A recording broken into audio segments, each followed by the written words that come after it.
So I was living in Nashville, Tennessee, working for Nortel Networks when Katrina hit the Mississippi Gulf Coast. I was awakened by a call at about 3:30 or 4, way early in the morning, from my cousin little Nikki Ashley, who told me that my mom and dad's house was gone, and that yes, the businesses were gone as well as she knew, and it was really bad, and I needed to call my mom. There wasn't a whole lot of calling to Mom. Mom was at my brother's house in Theodore, Alabama, where my mom and dad had evacuated to.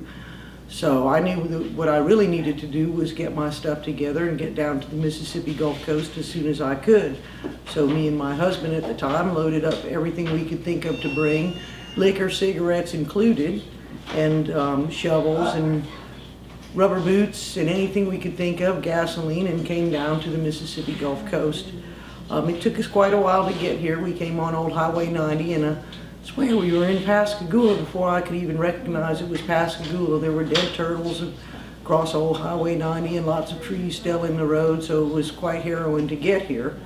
And we finally got here. I'd say it was the second day after the storm. By that time, Mom had found out that the front house was gone. Of course, the showroom was pretty much gone. The front end was hanging on.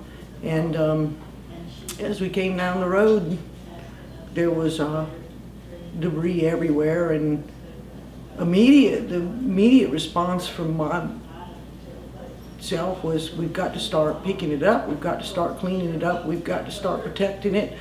So I think from the minute my feet hit the ground, we started looking for treasures, is what we ended up calling it, and cleaning up and picking up.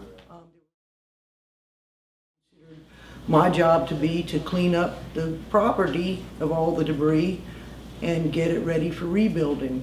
We had lots of volunteers come and help, and I would chuck boards and clean up places and make it to where people did come, they could find a treasure. Then they'd want to stay and help me more.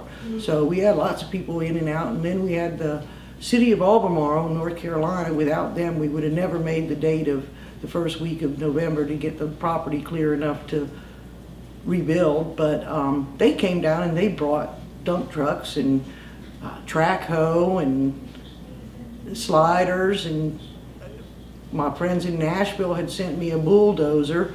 So between all that heavy equipment, we got quite good at operating. The one guy, Jamie, he would actually take the track hoe and roll the debris, and we'd find pottery, and he wouldn't break it. So we, like I said, recovered. So we had a kind of a daily routine. It got into a routine. Mom would wash pots in the evening. In the morning, Dad would go get ice. Usually I'd get my truck flooded if they left the plug undone out of the cooler. My 4Runner was full of all kind of treasures, including original paper plates that Walter Anderson had drawn that had come out of the vault. I found my great Aunt Sissy's cane in a stump. We figured Hurricane Katrina didn't put it there. It had been misplaced one day when she was walking down the path. Myself here, and I was chucking boards, and I didn't have a truck at that point to chuck boards in to haul them out. And I remember my little heart was breaking. It was probably one of the first times that I had really sat down and started crying. Well, I'm not much of a crier, so it made me all antsy. So I started walking around, and when I walked around, there was a picture of my grandmother and her sister, and they were learning how to drive. Well, I was learning how to drive too. I kind of shut up, and that was the end of the crying, and back to finding treasures, because that was a mighty fine treasure to find. Mac block print. I think it was the Fern. Anyway, it was the block of Mac's had come out of his workshop. So that was pretty exciting. She said, we can't leave, we can't leave. Of course, I'm sweating, and I start walking around in the big old sawgrass. Thank you, Walter. There was a Walter Anderson watercolor sitting up in the sawgrass. Well, that was the end of that, because anytime you found a watercolor, it meant it was time to go to the museum. So we went up to the museum, we opened up the watercolor, and it was the most gorgeous thing you'd ever seen, because it looked like Walter had just painted it, because it was still wet when we pulled it up, and it was gorgeous. I don't know what to say about most anything else. I think the end of Katrina, the most touching day was when the community came out, and we had a auction of things that we had found. This was the Peter Anderson Festival. We'd lost all the pottery to go to the festival with. We had t-shirts and we had shards, but we did this auction and the community came out, and Mom was hiding it behind under the counter, and I was quite embarrassed myself. These people were bidding on these things and I think all they really wanted to do was help us rebuild.